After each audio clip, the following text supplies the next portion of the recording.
दोस्तों, आज की वीडियो में जानेंगे करवा चौथ व्रत की पूजा विधि, शुभ मुहूर्त एवं महत्व और कथा। हिंदू धर्म में करवा चौथ का विशेष महत्व है। वैदिक पंचांग के अनुसार करवा चौथ का व्रत हर वर्ष कार्तिक मास के कृष्ण पक्ष की चतुर्थी तिथि को रखा जाता है। इस दिन सुहागिन महिलाएं पति की लंबी उम्र के लिए व्रत रखती हैं। वहीं इस व्रत को कुंवारी कन्या भी रखती हैं।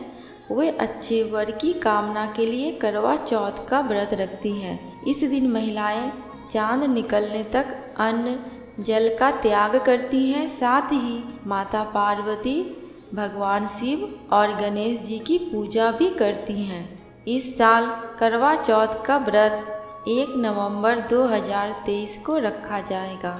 करवा चौथ तिथि 2023 वैदिक पंचांग के अनुसार 2023 में कार्तिक महीने के कृष्ण पक्ष की चतुर्थी तिथि 2 दिन पड़ी है। यह तिथि 31 अक्टूबर 2023 को रात 9:31 से प्रारंभ होगी, जो कि 1 नवंबर 2023 को रात 9:18 पर समाप्त हो जाएगी। इसलिए उदया तिथि को आधार मानते हुए करवा चौथ 1 नवंबर को मनाया जाएगा। करवा चौथ पूजा विधि। करवा चौथ पर महिलाएं चंद्रमा के दर्शन करके व्रत को खोलती हैं। इसलिए करवा चौथ पर सुबह जल्दी उठ जाएं और साफ स्वच्छ वस्त्र धारण कर ले। इसके बाद गंगा जल हाथ में लेकर व्रत का संकल्प ले। माता पार्वती, भगवान शिव और गणेश जी की पूजा करें। वहीं करवा चौथ पर सरगी का विशेष महत्व होता है। सरगी के जरिए सास अपनी बहू को सुहाग का आशीर्वाद देती हैं। सरगी की थाल में 16 श्रृंगार की सभी सामग्री, ड्राई फ्रूट्स, फल, मिष्ठान आदि होते हैं। इसके बाद करवा चौथ व्रत कथा सुने अथवा पढ़े। चंद्रमा के निकलने पर छलनी से या जल में चंद्रमा को देखें, फिर चंद्रमा की पूजा करें और उनको अर्घ्य दें। करवा चौथ व्रत का महत्व।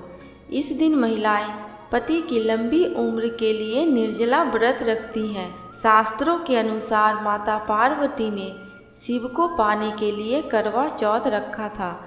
इसी व्रत के बाद ही उनका विवाह शिव जी से हुआ था। करवा चौथ की व्रत कथा। एक साहूकार के 7 बेटे और 1 बेटी थी। 7 भाइयों के बहन लाड़ प्यार में रहती थी। भाई भोजन करते तो बहन के साथ करते। कार्तिक में जब करवा चौथ का व्रत आया तो बहन ने व्रत रखा। भाई जब भोजन करने बैठे तो बहन को बुलाया। बहन ने कहा, आज मेरा व्रत है, चांद उगने पर भोजन करूंगी। भाइयों ने शाम को सोचा कि हमने तो सुबह भोजन किया था, तब भी भूख जोरों से लग आई। यह तो सुबह की भूख ही है, इसे तो और भी ज़्यादा भूख लगी होगी। ऐसा विचार करके एक भाई ने दीपक जलाकर चलनी से ढककर उसका प्रकाश दिखा दिया। बहन ने अपनी भाभियों से कहा, चलो दर्शन करके अर्घ्य दे लो। भाभियों ने कहा, आप जाओ, हमारा चांद अभी नहीं उगा है। जब वो अकेले ही जाकर दर्शन कर अर्घ्य देकर भाइयों के साथ भोजन करने बैठ गई तो पहले ग्रास में शिवाल, दूसरे में बाल और तीसरे में ससुराल का बुलावा आया। आने वाले ने कहा, तुम्हारे कंवर साहब की तबीयत ज़्यादा खराब है, जल्दी चलो। तब उनकी माँ ने कपड़ों का बंद थैला खोलकर उसे कपड़े पहनाने के लिए थैले में 3 बार हाथ दिया। तीनों ही बार सफ़ेद वस्त्र हाथ में आया। उसकी माँ ने वही पहनाकर एक सोने का मोहर दिया।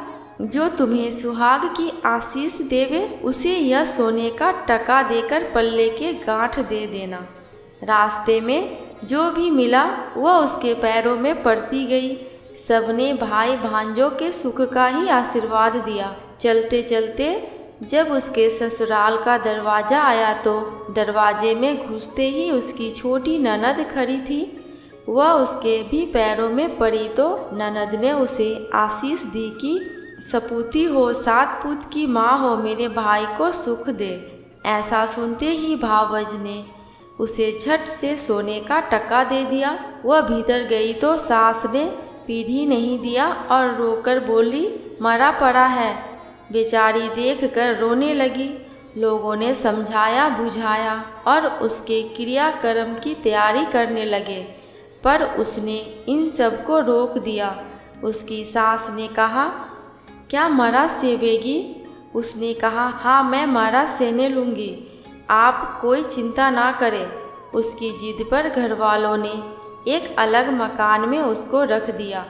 बेचारी मरा सेने लगी। दासी आकर बासी सूखी रोटियां दिए जाती, उसी से अपना जीवन चलाती।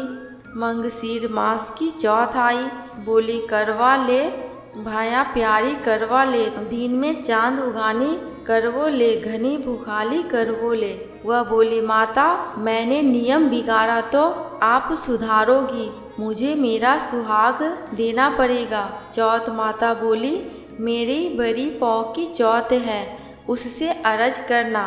पौष की चौथ आई, उसने कहा मेरे से बड़ी माघ की आएगी। इसी तरह अपने से अगली अगली बताती गई और आखिर आसोज की चौथ आई। उसने कहा, बाई तेरे पर कार्तिक की चौथ नाराज है, उसने ही तेरा सुहाग लिया है, वही वापस देंगी, तू उसके पैर पकड़ लेना।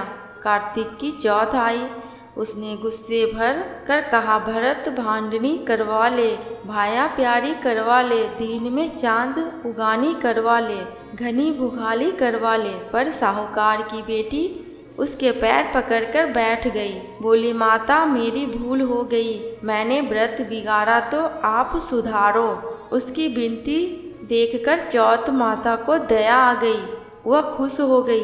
आंखों में से काजल, नाखूनों में से मेहंदी, मांग में से सिंदूर और टीका में से रोली निकालकर चीटी उंगली से छिटा दिया।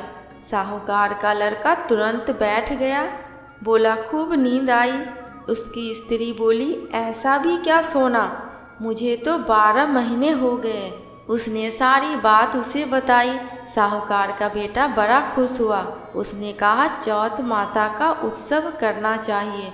उसकी स्त्री तुरंत इंतजाम किया, करवा लिया, कहानी सुनी, चूरमा किया और दोनों पति पत्नी भोजन कर चौपर पास खेलने लगे।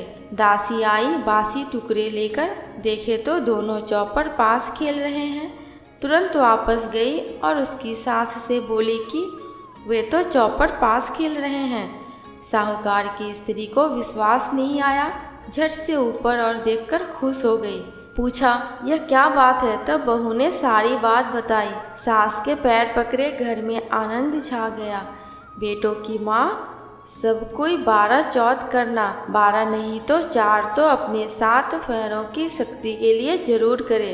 हे चौथ माता सबका सुहाग देना, साहूकार की बेटी की तरह दुख मत देना। कथा समाप्त। दोस्तों कमेंट बॉक्स में करवा चौथ माता की जयकारा लगाना बिल्कुल भी मत भूलना। भगवान गणेश एवं माता पार्वती एवं शंकर भगवान की जयकारा लगाना बिल्कुल भी मत भूलना। आपको मेरे चैनल पे व्रत त्योहारों की जानकारियाँ एवं उनसे जुड़ी कथा कहानियाँ मिलती रहेंगी। अगर आपको ये वीडियो थोड़ी सी भी अच्छी लगी हो तो प्लीज़ मेरे चैनल को सब्सक्राइब करके मेरी वीडियो को लाइक एंड शेयर कर देना। अंत तक वीडियो में बने रहने के लिए आपका दिल से बहुत बहुत शुक्रिया।